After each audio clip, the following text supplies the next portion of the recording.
Geliefdes, ons skriflesing kom uit Romeine 8. Ons gaan saam lees net so 'n paar gedeeltes uit Romeine 8. Romeine 8 vers 18, vers 28 en dan vers 38 en 39. Ek is daarvan oortuig dat die lyding wat ons nou moet verduur, nie opweeg teen die heerlikheid wat God vir ons in die toekoms sal laat aanbreek nie. En dan ook Romeine 8 vers 28, en dit is ook ons fokusvers. Ons weet dat God alles ten goeie laat meewerk vir die wat hom liefhet, die wat volgens sy besluit geroep is.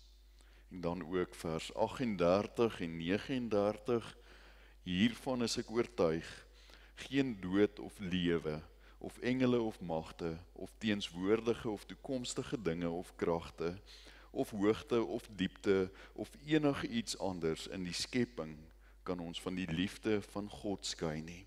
Die liefde wat daar is in Christus Jesus, ons Here. Dit is 'n pragtige gedeelte, 'n pragtige hoofstuk, en ek wil jou regtig aanmoedig om ook hierdie hele hoofstuk vandag, as jy dalk 'n kans het, te gaan lees. Maar geliefdes, die Bybel is fyn geskryf. En baie keer moet mens die Bybel goed lees om te verstaan wat die Bybel vir ons wil sê. Anders verstaan ons die Bybel verkeerd, of anders verstaan ons dit glad nie. En een van die gedeeltes wat ons as gelowiges baie dikwels verkeerd verstaan, is Romeine 8 vers 28. Ons weet dat God alles ten goeie laat meewerk vir die wat hom liefhet, die wat volgens sy besluit geroep is. Nou wanneer dit met jou goed gaan, dan het jy nie probleme met hierdie teks nie. Maar wanneer dit met jou sleg gaan, dan is dit 'n ander storie. En wanneer jy na die wêreld rondom jou kyk, dan wil jy eintlik vra, maar kan ek nog glo wat in hierdie teks staan? Werk alles werklik ten goeie mee? Werk al die slegte dinge wat in die wêreld en in die land en in my eie lewe gebeur, werk dit alles werklik ten goeie mee? Met ander woorde, kan ek sê dat die goeie dinge en die slegte dinge wat met my gebeur, ten goeie meewerk? Nou ek weet dat hierdie teks het al vir baie gelowiges baie rustigheid en vrede in hulle lewe en troos in hulle lewe gebring. Maar ek ken ook gelowiges wat worstel met hierdie teks. Wat sê, hierdie teks klink vir hulle soos 'n wrede grap. Want wat bedoel Paulus as hy sê, alles werk ten goeie mee? Praat hy van onluste? Praat hy van korrupsie? Praat hy van moord? Praat hy van dood? Praat hy van pyn? Waarvan praat hy? Praat hy van huweliksprobleme? Praat hy van probleme met kinders? Waarvan praat Paulus as hy sê, alles werk ten goeie mee? En baie keer gebruik ons ook hierdie teks in Romeine 8 vers 28 om vir gelowiges hoop te bied. Goed bedoelde troosters sal hierdie teks in mense se gesig gooi wat erge trauma beleef. Hulle sal sê, jy verstaan nie nou hoekom dit of hoekom dat met jou gebeur nie, maar jy sal eendag verstaan. Nou geliefdes, dit is nie wat Paulus bedoel met Romeine 8 vers 28, dat alles ten goeie meewerk nie. Dit is nie wat hy bedoel om te sê nie. Ons moet die konteks van hierdie gedeelte verstaan. Ons moet die breër verband van hierdie gedeelte verstaan. Hierdie gedeelte, Romeine 8 vers 28, staan nie geïsoleerd nie. Dit staan in die breër konteks van die Bybel. Dit staan in die breër konteks van Romeine. Dit staan byvoorbeeld tussen Romeine 8 vers 18 en Romeine 8 vers 38. Romeine 8 vers 18 wat sê, ek is daarvan oortuig dat die lyding wat ons nou moet verduur, nie opweeg teen die heerlikheid wat God vir ons in die toekoms sal laat aanbreek nie. En ek wil dit weer vir jou lees, want net dalk het jy dit nie gehoor wat Paulus hier sê nie. Hy sê, ek is daarvan oortuig dat die lyding wat ons nou moet verduur, nie opweeg teen die heerlikheid wat God vir ons in die toekoms, en dan bedoel hy ook hier spesifiek in die hemel vir ons gaan aanbreek nie.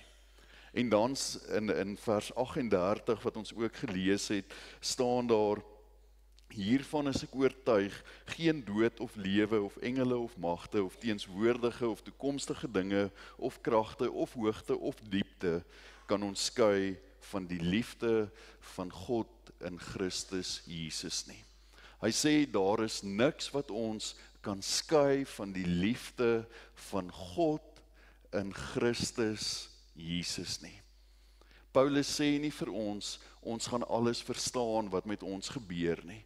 Paulus sê nie vir ons dat dit wat met ons gebeur in hierdie lewe maak altyd sin nie, maar wat Paulus wel vir ons sê en wat so belangrik is vir ons as gelowiges om te weet en om te onthou, is dat God by ons is.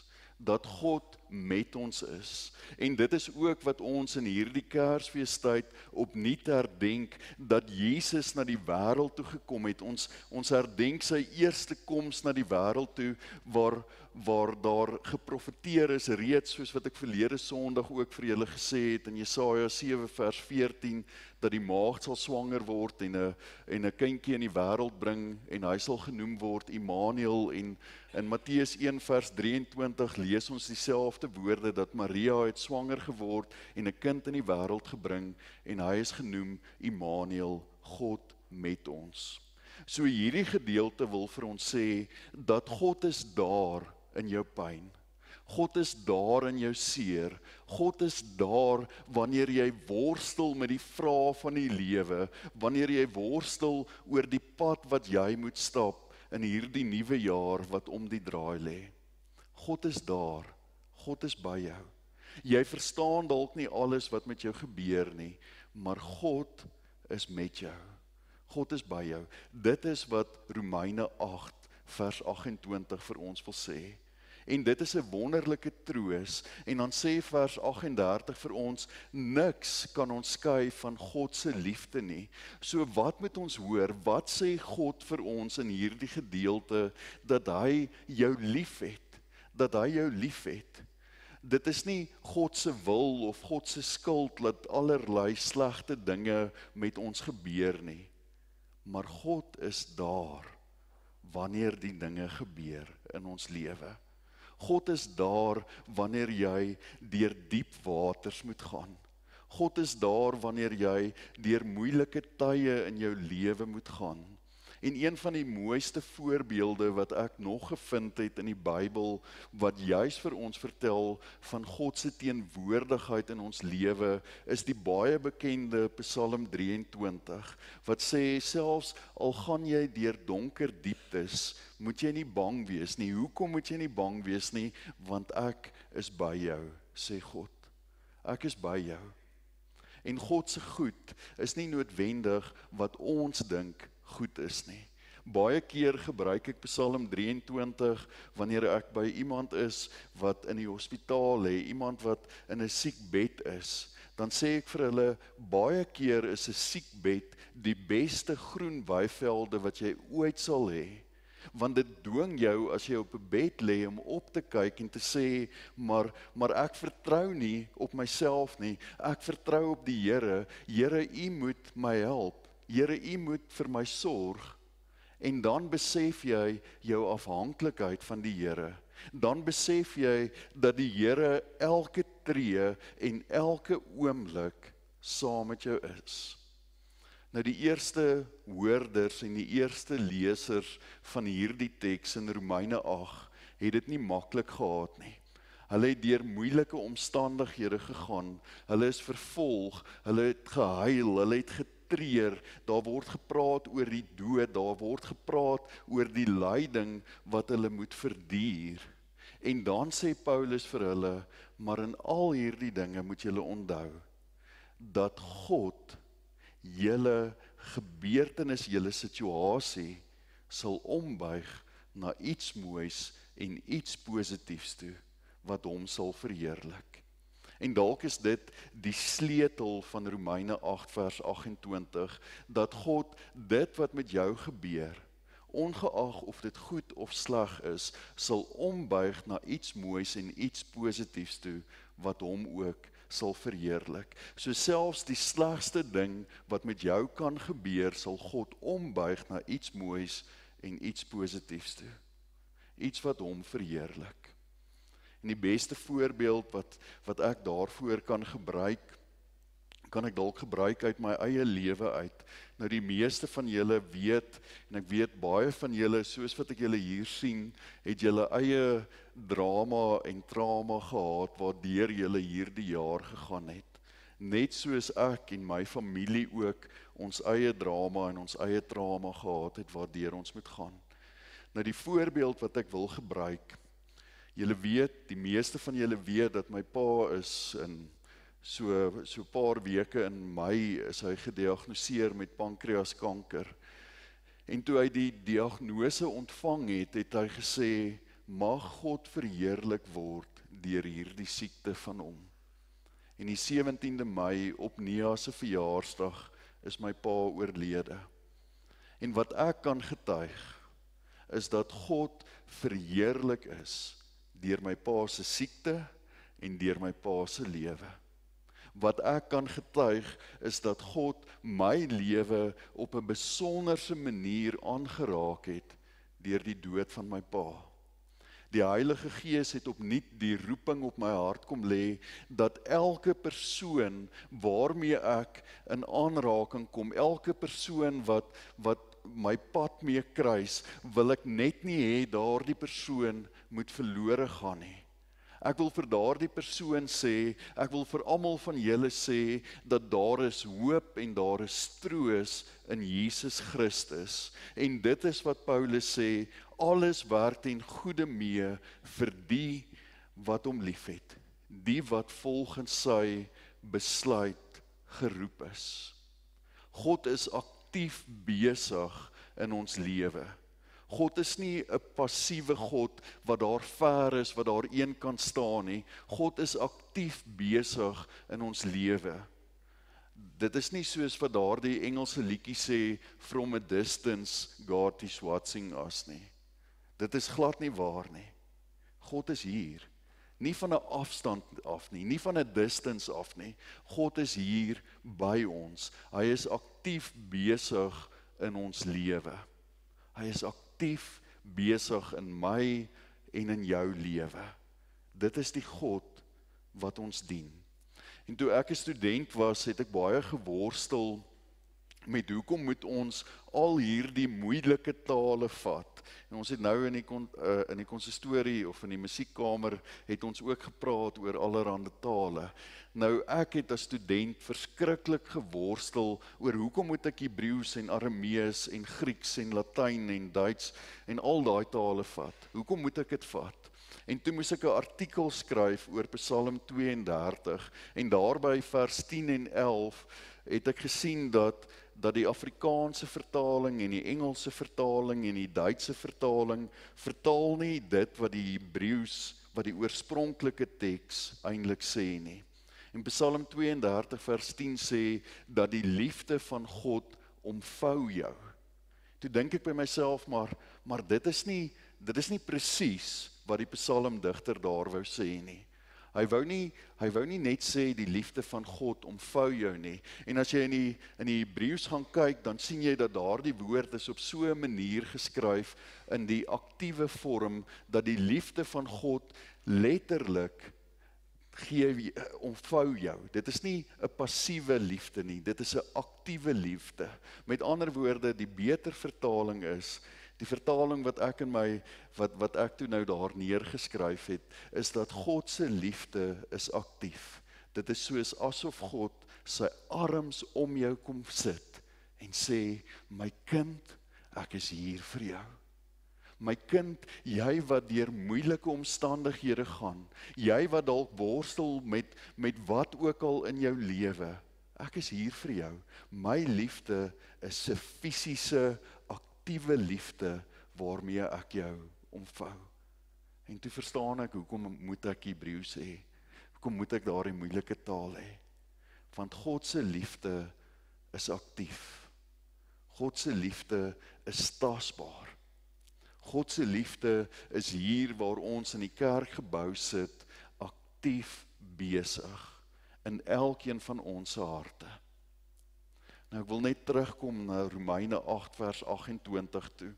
Daar is so 3 woorde in Romeine 8 vers 28 wat ons sukkel om te verstaan. En die eerste woord is weet. Paulus sê ons weet dat God alles ten goeie laat meewerk vir die wat hom liefhet. Paulus sê nie, ek dink of ek hoop of ek wens of ek bid dat God alles ten goeie laat meewerk nie. Paulus sê, ek weet dat hierdie aktiewe God, hierdie God wat by ons is, alles ten goeie laat meewerk. En dan die tweede woord wat vir ons soms moeilik is om te verstaan, is die woord alles. Hy sê alles wat met ons gebeur, laat God ten goeie meewerk. Ook die slegte dinge laat God ten goeie meewerk. Weereens, dit beteken nie dat dit God se wil is dat al die slegte goed in die lewe gebeur nie, maar dit beteken dat God daar is en by ons is. Alles laat hy ten goeie meewerk. Nou wil ek vandag vir jou net die vraag vra, glo jy dit? Glo jy dit? Dat alles wat in jou lewe gebeur, op die ou ende 'n goeie doel het. Op die ou ende God verheerlik. Weet jy dat alles wat met jou gebeur, op die ou ende God sal verheerlik? En die derde woord wat ek wil uitlig, is die woord meewerk. En dit is ook waarin ons tema vandag vandaan kom. In die kookpot van die lewe vind sinergie plaas. Die woordjie meewerk wat ons hier in Afrikaans vertaal in Romeine 8 vers 28 is die Griekse woord synergai en dit beteken sinergie. Nou sinergie is wanneer daar 2 of 3 verskillende elemente bymekaar gegooi word om iets nuuts te maak, iets moois te maak. En die beste manier hoe ek dit kan verduidelik is, ek is self nou nie 'n groot kosmaker nie, maar as jy 'n pot vat en jy gooi daar knoffel in en jy gooi sout in en jy gooi vleis in, dan maak dit 'n wonderlike pot. Maar knoffel op sy eie is sleg. Sout op sy eie is sleg. Rou vleis is vir my nie lekker nie. Maar gooi dit alles bymekaar en iets nuuts vorm. So God vat alles wat in jou lewe gebeur, alles wat in die kookpot van jou lewe gebeur, gooi hy bymekaar en hy vorm iets nuuts daarmee, sodat hy ook verheerlik word. Sodat jou lewe gebruik kan word om God se lig en God se liefde en God se genade uit te straal. En liewe vriende, as ons dit verstaan, dan verstaan ons Romeine 8 vers 28. Dan verstaan ons die Here se liefde vir ons. Dan verstaan ons die evangelie. Dan verstaan ons dat ons as gelowiges met hoop kan leef, dat ons nie so negatief hoef te wees oor alles wat in die wêreld aan die gang is nie. Dan verstaan ons dat daar hoop is, selfs in die moeilike tye. Dit beteken nie dat ons nie hartseer tye gaan beleef nie. Dit beteken nie dat ons nie meer gaan treur nie. Dit beteken nie dat ons geliefdes wat ons aan die dood afgestaan het, nie meer gaan mis nie. Maar dit beteken dat God jou in jou situasie vat, vashou, en dat hy dit wat in jou lewe gebeur, gebruik tot verheerliking van sy naam. So die vraag is, kan ons nog Romeine 8 vers 28 glo? Kan ons dit nog glo? Kan ons glo wat hier staan, ons weet dat God alles ten goeie laat meewerk vir die wat hom liefhet, die wat volgens sy besluit geroep is. Kan ons dit glo? 1000 maal ja. Ons kan dit glo. Want dit is die God wat ons dien. Die God wat aktief betrokke is in jou lewe. Amen.